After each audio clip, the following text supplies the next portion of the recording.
Mga kapatid, ipakita ko po sa inyo yung aking aloe vera. Ayan po, napakaganda. Nako, akala ko mamamatay na sila. Kasi noong summer ay mainit.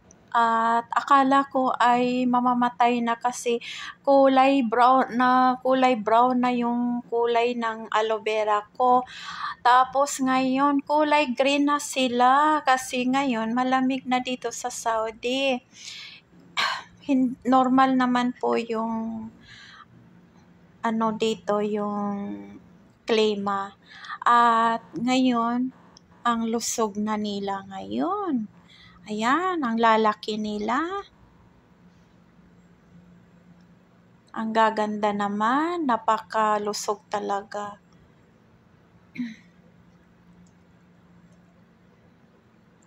Ayan, ang lalaki ng kanyang mga dahon. Ayan, at ito naman po yung ibang halaman ko. Ayan, watermelon po yan.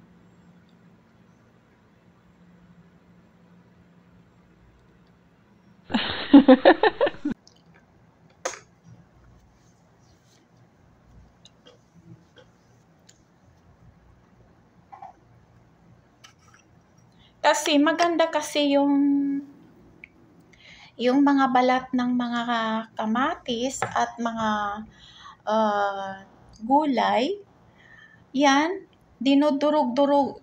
Ano yun? Yung nilagyan ko konti ng tubig at hayaan ko ng isang gabi.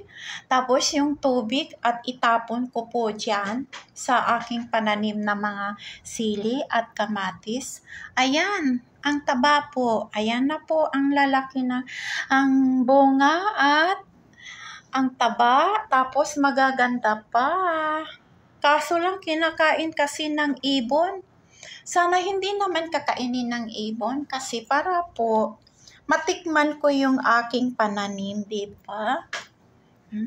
Pulang-pula, pero hindi ko po yan kunin muna kasi maliit pa.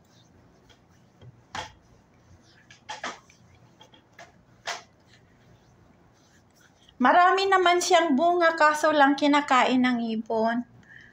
Pati yung mga sili.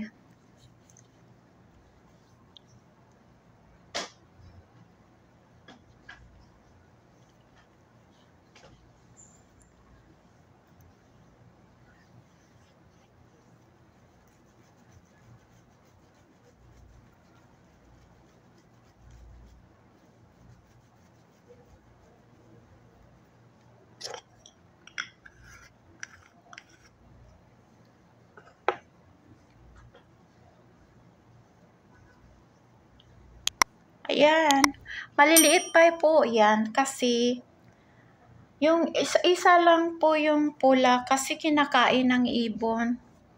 Nakakatuwa naman pag may tinanim ka, diba?